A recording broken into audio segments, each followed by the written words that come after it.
고린도후서 5장 17절 한 절 말씀입니다. 같이 한 목소리로 읽겠습니다.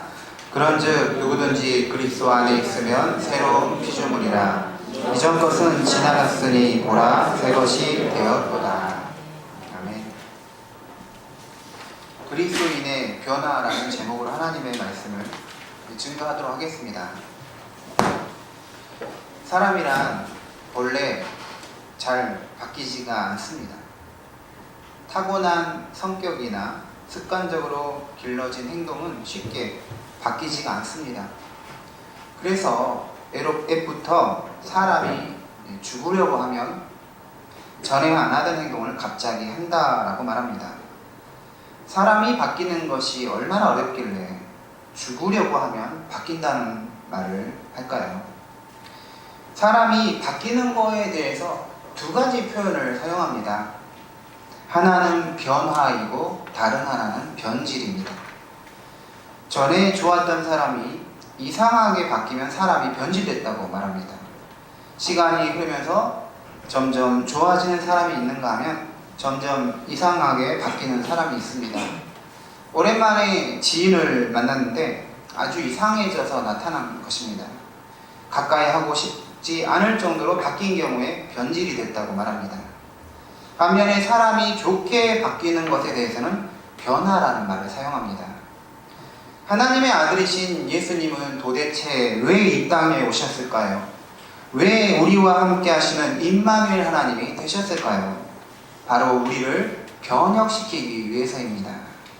하나님은 아담의 범죄 후에 하나님을 떠난 인간을 그 상태 그대로 두시기를 원하시지 않으셨습니다. 에베소서 2장 3절 말씀은 인간이 그 변화가 없이 자연인 그대로 있으면 본질상 하나님의 진노의 자녀라고 말합니다. 자연인 그대로 있으면, 즉 거듭나서 변화를 받지 않는다면 하나님의 진노를 받아 심판에 처하게 된다고 분명하게 말합니다. 그러므로 예수님은 사망에서 생명으로 우리를 변화시키기 위해서 이 땅에 오신 것입니다. 예수님이 최초로 행하신 이적이 무엇입니까? 요한복음 2장 말씀에 따르면 물을 포도주로 바꾼 것입니다.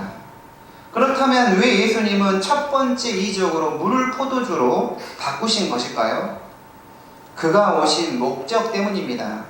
물을 포도주로 변화시킨 것처럼 우리를 새 사람으로 변화시키기 위해서 이 땅에 오신 것을 보여줍니다. 방금 말한 것처럼 사람은 쉽게 안 변합니다. 도루 묵인 경우가 많습니다. 사람이 죽으려면 바뀐다고 했던 것처럼 어머니 뱃속에서 자연인 그대로 태어나서 자란 사람은 그 자체로 변화를 경험하기가 쉽지가 않습니다. 그런데 그만큼 어렵고 불가능한 일이 일어나야 한다는 것이 하나님의 말씀이 말하는 바입니다. 그렇게 변화를 받은 사람이 실제로 존재했던 것이 성경의 인물들이죠. 그리스도인이라면 반드시 변해서 새 사람이 되어야 합니다. 그렇지만 사람은 스스로 변할 수가 없습니다. 사람이 그 자신 스스로 바뀌는 것이 불가능합니다. 사람이 변화를 받는 것이란 나 자신의 결단과 의지로 되는 것이 아니라 하나님이 주신 은혜의 결과로 변화가 되는 것입니다. 하나님이 주시는 은혜가 우리 안에 있으면 우리를 변화시키는 것이죠. 저는 인생에 있어서 크게 한번 바뀐 적이 있었습니다. 그 변화의 경험이 신학을 하게 했고 목회자의 길을 걷게 했습니다. 고등학교 1학년 때 예수님을 인격적으로 만났습니다. 그때 저는 이전의 삶과 너무나 다르게 변화를 받았습니다. 예수님을 5살 때부터 믿었지만 교회 학교 그렇게 열심히 다녔지만 예수님이 지금도 살아계신 분이다, 지금 내 안에 실제로 계시는 분이라는 생각까지는 못했습니다. 그런데 고등학교 때 어떤 집회에 가서 정말 간절하게 기도하는데 지금까지 살아온 인생 동안에 하나님 앞에서 지었던 저의 죄들이 다 떠오르는 것입니다. 간절한 마음으로 눈물로 회개 기도를 했습니다. 그때 방언을 받았고 그날로 저 자신은 180도 바뀌었습니다. 학교에서 지금으로 말하면 일진과 같은 애들하고 어울려 놀았는데 이 변화를 받아서 다음날부터는 그들과 어울려 노는 것이 아니라 그들에게 예수님을 전했습니다. 예수님께로 인도하는 복음을 전한 것이죠. 살아계신 예수님을 전하고 싶은 마음이 너무나 뜨거웠어요. 당시 그 만남의 체험이 너무나 강력해서 예수님이 살아계신다는 것을 의심할 수가 없었습니다. 예수님이 제 등 뒤에서 저를 딱 붙들고 있는 느낌이 들었습니다. 그러면서 저는 삶이 바뀌었습니다. 가족에게 내가 어떻게 예수님을 만났는지를 말하고 교회 친구들에게, 형 누나들에게도 선생님에게도 증거했습니다.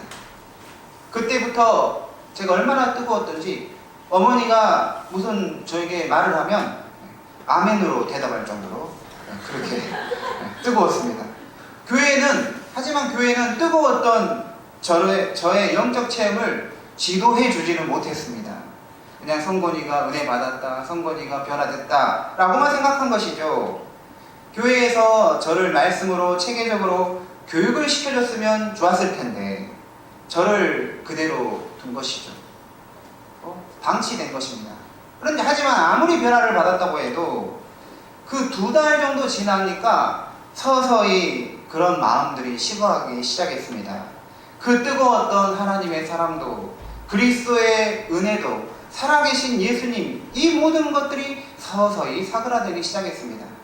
서서히 사라지더니 몇 달이 지나니까 전으로 다시 돌아가게 됐습니다. 그러면서 저는 다시 일진과 같은 애들과 어울려 놀기 시작했습니다. 잠언 26장 11절 말씀에 개가 그 토한 것을 도로 먹는다 라는 말씀처럼 저는 예전 삶으로 다시 돌아갔습니다. 저는 의지가 굉장히 약했습니다. 생각은 이러지 말아야지, 이렇게 살면 안 되는데, 하나님이 기뻐하시지 않는데 하면서도 의지가 약해서 세상을 사랑하며 세상 친구들과 어울려서 지내며 방탕하게 살았습니다. 그게 행복했습니다. 그러다가 교회에서 수련회를 간다든가 어떤 집회에 참여하면 그 막 기도하면서 옷을 찢으면서 하나님께 기도를 했습니다. 눈물을 흘리면서 다시 회개했습니다. 그러면 또 하나님이 은혜를 주셨어요. 그런데 문제는 그게 또 얼마 안 가는 것입니다. 약발이 떨어지는 것이죠. 그런 삶을 거의 2년 넘게 반복하며 지냈습니다. 은혜를 받았다가 세상에 빠져 살고, 다시 은혜를 받았다가 다시 세상을 사랑하고가 계속해서 반복되는 것입니다. 언제까지 반복됐을까요? 신학대학 입학할 때까지 반복이 되었습니다. 그게 반복되다 보니까 영적인 의미에서 정신분열증이 걸릴 것 같더라고요. 변화받고 예전 삶으로 돌아가는 것을 무한 반복하는 것을 끊어버린 것은 이제 제가 신학대학을 입학하면서였습니다. 신학 공부가 저의 그 불안한 영적 상태를 치료해줬죠. 이 점에서 저는 신학이 나를 구원했다라고 말할 수밖에 없습니다. 신학 공부를 통해서 하나님의 말씀이 내 영혼 안으로 들어오니까 저는 진정한 의미에서 변화를 받기 시작했습니다. 이때부터 특별한 영적 체험에서 오는 급격한 변화보다는 말씀이 들어와서 제 삶을 주도하면서 삶이 바뀌기 시작했습니다. 급격한 변화보다는 서서히 말씀이 주는 능력으로 변화를 받았습니다. 신학대학 4년을 졸업하고 대학원에서 철학 공부를 계속하고 있을 때였습니다. 그때 5년 만에 고3 때 친구, 고3 같은 반 친구를 우연히 길에서 만난 것입니다.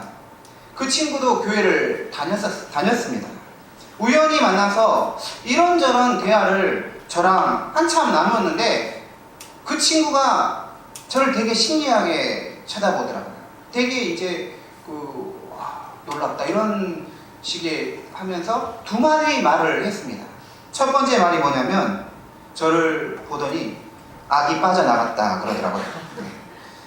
저의 그 눈빛에 이 악이 있는데 그 악이 빠져나갔다는 거예요. 고3 때만 해도 뭔가 이상했는데 이제 그게 빠져나갔다. 그 말을 들으면서 내가 고3 때 얼마나 이렇게 나쁘게 살았는가 다시 한번 반성하게 됐습니다. 그러면서 그 다음 두 번째 말이 너를 보니까 하나님이 살아계심이 보인다 이러는 거예요. 사람은 이렇게 너를 바꿀 수가 없다는 거예요. 하나님이시니까 바뀌셨다. 하나님이 너를 바꾼 것 같다. 이렇게 말을 하더라고요. 저에게는 이렇듯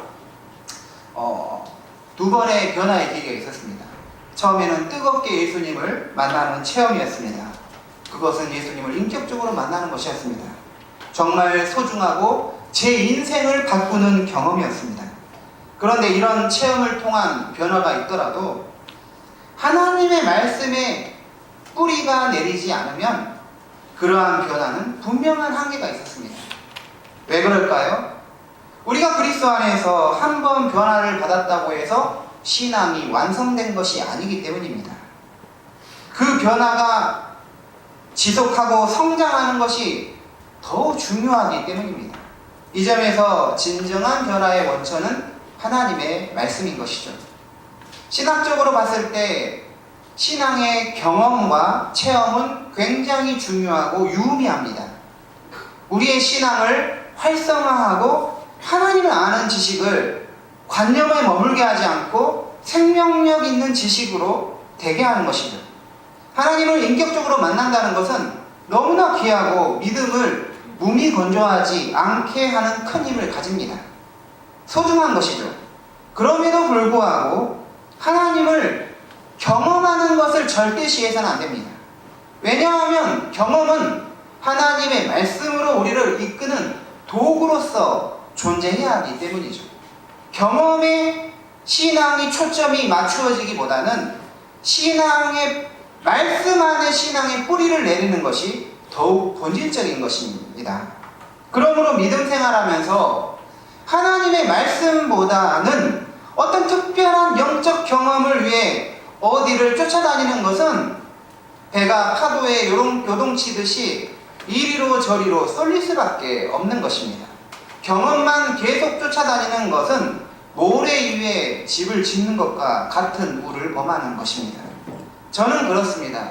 우리의 신앙의 경험, 인격적인 하나님의 경험을 무시하라는 것이 아닙니다. 말씀 안에서 하나님을 만나는 경험이 일어나야 한다는 것이죠.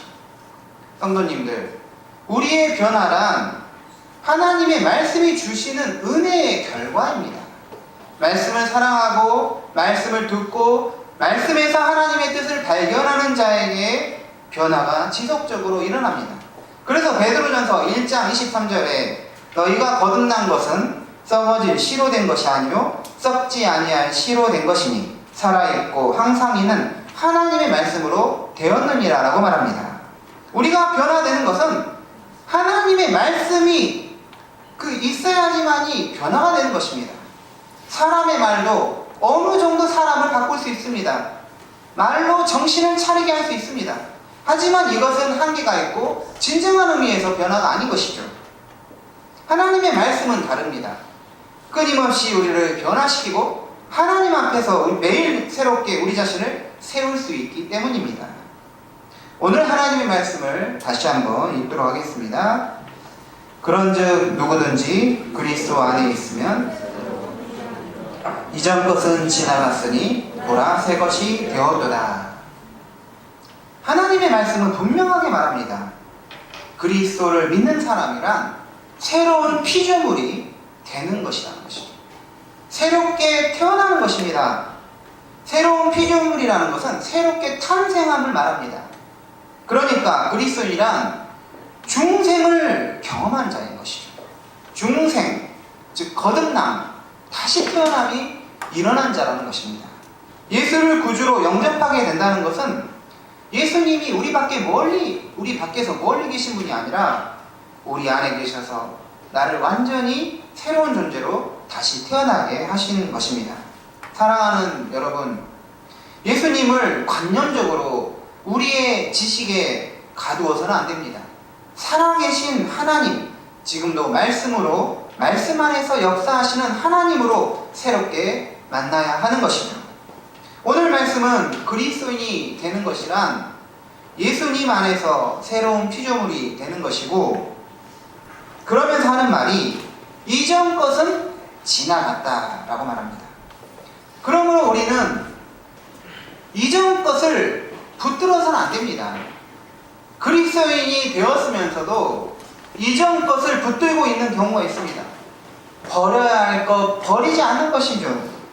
진정한 변화를 받으려면 이전 삶의 요소를 청산을 하는 것이 반드시 선행이 돼야 합니다. 병행이 돼야 돼요. 변화는 단회적이지 않습니다. 한 번 한다고 되는 게 아닙니다. 날마다 새롭게 변화돼야 합니다. 그런데 우리를 새롭게 변화시키는데 결정적 장애 요인이 있습니다. 그것은 바로 버려야 할 것을 버리지 않는 것입니다. 이전 것은 지나갔는데 이전 것 붙들고 있는 자는 변화가 될 수가 없는 것이죠.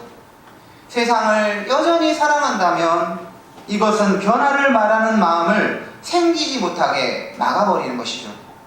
우리가 빠르게 뛰려면 몸에 거추장스러운 것들을 떼어내야 합니다. 무거운 가방을 가지고 빠르게 뛸 수가 없습니다. 하나님 나라에 합당하려면 버려야 할 것을 버려야 하는 것입니다. 변화를 막는 요인이 무엇인지 알고 그것을 버려야 하는 것이죠. 우리는 무엇을 버려야 할까요? 어떤 사람에게는 술이 될 수가 있습니다. 믿음이 성장하는 가운데 있는데 술자리를 가지면 도루묵이 될 수가 있는 것이죠. 술을 마시면 이상해지는 것입니다. 그러면서 은혜가 사라져버립니다. 선교사님들이 처음부터 한국교회에 술을 금한 것이 아니었습니다. 본래는 술 마시는 것과 신앙을 서로 연결하지 않았어요. 좀 더 다른 나라에는 그렇게 연결하지 않는 나라가 많습니다. 하지만 교회에서 이제 말씀 사경회를 통해서 성도들이 은혜를 받았습니다. 문제는 은혜를 받았는데 마을 잔치 같은 데 가가지고 막걸리를 마시는 거예요. 막걸리를 마시면, 막걸리 마시고 취하면 아버지도 몰라본다는 말이 있습니다. 그래서 사람이 이상해지는 거예요. 아무리 기도하고 말씀으로 은혜를 받아도 막걸리 마시고 취하면 인사불성이 돼요.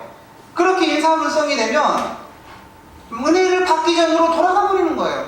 더 나빠지는 것입니다. 그런 모습이 교회 안에서, 교회 밖에서 반복되다 보니까 신앙과 술을 연결시키고 술을 금하게 된 것입니다.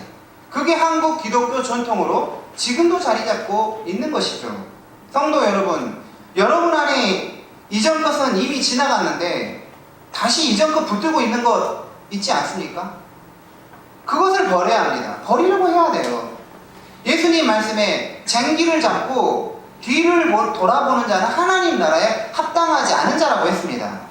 예수님 믿으면서도 뒤를 돌아보는 것, 즉 은혜 받기 이전 삶으로 돌아보는 것은 안 된다는 것이죠. 오직 예수님 바라보고 표대를 향해서 전진해 나가야 한다고 말합니다.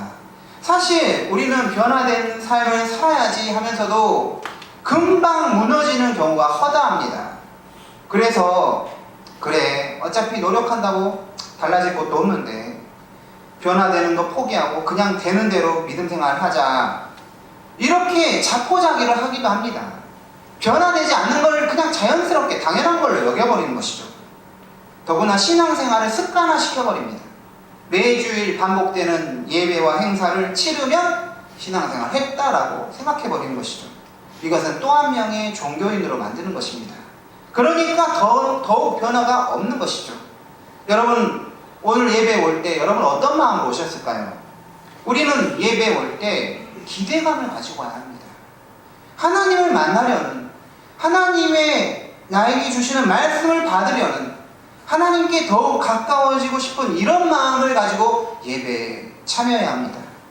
지난주에도 했던 예배, 한 달 전에도 했던, 1년 전에도 했던 예배, 그 예배가 그 예배라는 마음으로 오면 안 되는 것입니다. 시편 여러 곳에서 새 노래로 여호와께 노래하라, 찬양하라고 말합니다. 여기서 새 노래라는 것은 새로운 곡, 신곡으로 하나님을 찬양하라는 것이 아닌 것이죠. 새로운 마음으로, 새로운 심령으로 하나님을 찬양하라는 것입니다. 그 예배가 아닌 것이죠. 매주마다 예배 안에서 새롭게 하나님을 만나야 합니다. 그게 새 노래로 여호와를 찬양하고 예배하는 것입니다. 그렇다면 그리스도인이 변화를 받아야 한다는 것이 하나님의 말씀이 말하는 바인데, 도대체 우리는 어떤 점에서 새로운 사람이 되어야 할까요? 어떻게 바뀌어야 할까요? 변한다고 하는데 도대체 무엇이 내 안에서 변화를 받아야 하는 것일까요? 무엇보다 중요한 것은 생각입니다. 생각이 변화되자 같이 하겠습니다. 시작. 생각이 바뀌어야 돼요. 로마서 12장 2절에 너희는 이 세대를 본받지 말고 오직 마음을 새롭게 함으로 변화를 받아 라고 말합니다. 여기서 이 마음을 새롭게, 마음이라는 단어가 성경 헬라어로 누스입니다. 누스라는 것은 지성을 말합니다. 생각을 말하는 거예요. 마음보다는 생각에 가까워요. 생각을 새롭게, 이 세대를 본받지 말고, 이 세상 생각을 본받지 말고 어떻게 하라는 거예요? 생각을 새롭게 함으로 변화를 받아야 한다고 분명하게 말합니다. 우리의 생각이 변화를 받을 때 삶이 바뀌는 것입니다. 예수님을 믿어도 생각이 그대로이면 문제입니다. 특히 생각에서 이 세상 사람들과 다를 바가 없다면 더더욱 문제인 거죠. 요즘 드라마 유행하는 스카이 캐슬을 보게 되면 사람들의 생각이 얼마나 중요한지 알 수 있습니다. 생각이 그 사람을 지배하고 생각이 그 자식들도 지배하죠. 어떤 아빠는 자식들에게 비록 자기는 완전히 오르지 못한 그 피라미드의 그 최고층으로 올라가라고 가도록 아이들을 거기에 맞춰서 교육을 시키는 사람이 있습니다. 어떤 엄마는 딸을 3대째 서울 의대를 입학시키기 위해서 고액을 들여서 코디의 지도를 받으면서 인생이 서서히 망가지고 있습니다. 잘못된 생각이 그들 삶과 그들의 자녀들까지도 망치는 것이죠. 만약 그리스도인이 되었으면서도 이런 식으로 세상적 가치로만 산다면 변화를 받을 수가 없는 거예요. 생각이 안 바뀌니까 바뀌지가 않는 거예요. 변화가 들어올 자리가 없습니다. 예수님이 회개하라, 하나님의 나라가 가까이 왔다고 말씀하셨습니다. 그런데 이 회개라는 것이 헬라어로 보면 메타노이아입니다. 메타노이아. 즉 노이아를 메타하라. 노이아는 생각이에요. 메타는 체인지입니다. 바꿔라는 거죠. 회개가 뭡니까? 문자적 의미로 생각을 바꾸라. 생각을 전환하라. 생각이 회심이 돼야 한다는 것입니다. 로마서 8장 6절에 육신의 생각은 사망이요 영의 생각은 생명과 평안이라 했습니다. 육신의 생각이 있고 영의 생각이 있는 것이죠. 그리스도인이란 육신의 생각을 버리고 성령이 말씀을 통해 주시는 생각을 붙드는 자인 것이죠. 생각이 바뀌지 않고 믿음 생활하면 항상 그 자리입니다. 믿음 생활의 그 요령이나 처세술은 늘지 모르지만 성경적 의미에서 삶이 바뀌는 것이 아니라는 것이죠. 생각이 바뀌는 것과 함께 또한 마음도 바뀌어야 합니다. 마음을 변화시키자. 같이 해보겠습니다. 이 철학에서 보면, 서양 철학에서 보면 주지주의와 주의주의가 있습니다. 대립되어 있죠. 주지주의는 그 지성을 말합니다. 주지하게 지성이 우위에 있다는 것이죠. 이성을 의지나 감정보다 상위에 두는 것이 주지주의입니다. 반면에 주의주의는 의지를 이성과 감정보다 우위에 두는 것입니다. 소크라테스 같은 경우는 주지주의자였어요. 지성을 의지보다 더 위에 두었습니다. 소크라테스는 누구든 참된 알을 가지면 올바른 삶을 산다고 주장했습니다. 그래서 그의 철학을 지행합일이라고 말하죠. 아는 것과 행동하는 것은 일치된다. 소크라테스의 주장처럼 제대로 알면, 정확하게 알면 그의 그 지식대로 사는 것이 사실입니다. 아는 것이 행동하는데 영향을 미칩니다. 쓰레기 버리는 것이 진정으로 잘못됐다는 것을 알면 쓰레기를 버리지 않게 되는 것이죠. 쓰레기 버립니까? 왜 버려요? 이게 진짜 잘못됐다는 것을 아직 받아들이지 않는 것이에요. 그러니까 버리는 거예요. 그런데 문제는 인간이 그렇게 단순한 존재가 아니라는 사실입니다. 많은 사람들이 아는 대로 살지 못하는 경우가 허다합니다. 아는 것이 실천에, 삶에 도움이 되는 것은 사실이지만 그것이 결정적인 건 또 아니라는 것이죠. 저 사람을 사랑하면 나에게 도움이 될 것 같고 내 인생에 날개를 달아줄 것 같은데 사랑이 그 지식으로만 생기는 게 아니잖아요. 되는 것이 아니지 않습니까? 마음이 안 가면 어떻게 할 방법이 없는 것입니다. 이 점에서 사람은 생각이 그 자신을 지배하긴 하지만 더 근원적인 것은 의지와 마음인 것이죠. 마음이 감동을 받아야 행동을 하게 되는 것입니다. 불쌍한 사람 도와줘야 한다는 당위적인 지식이 불쌍한 사람 돕게 하는 것이 아니라 더 근원적인 마음의 변화가 있을 때 행동으로 나오는 것입니다. 생각은 이것을 해야 하는 것을 알게 합니다. 하지만 실제로 그것을 하게 하는 것은 의지의 영역이 마음이라는 것이죠. 그러므로 변화란 마음의 변화라고 할 수 있는 것입니다. 사람이 변화가 되려면 먼저 뭐가 바뀌어야 돼요? 생각이 바뀌고 그 다음 마음이 바뀌어야 하는 것입니다. 그런데 우리가 생각을 바꾸자, 생각을 새롭게 하자, 마음을 바꾸자, 마음을 새롭게 하자, 체면을 걸듯 말한다고 생각과 마음이 막 바뀌나요? 또 그렇지는 않습니다. 이 점에서 우리는 성령 하나님이 하시는 사역을 주목해야 합니다. 성령 하나님이 우리의 생각과 마음을 변화시키는 분이시기 때문입니다. 자연인 그대로는 하나님의 말씀과 진리를 보고 들어도 깨달아지지가 않는 거예요.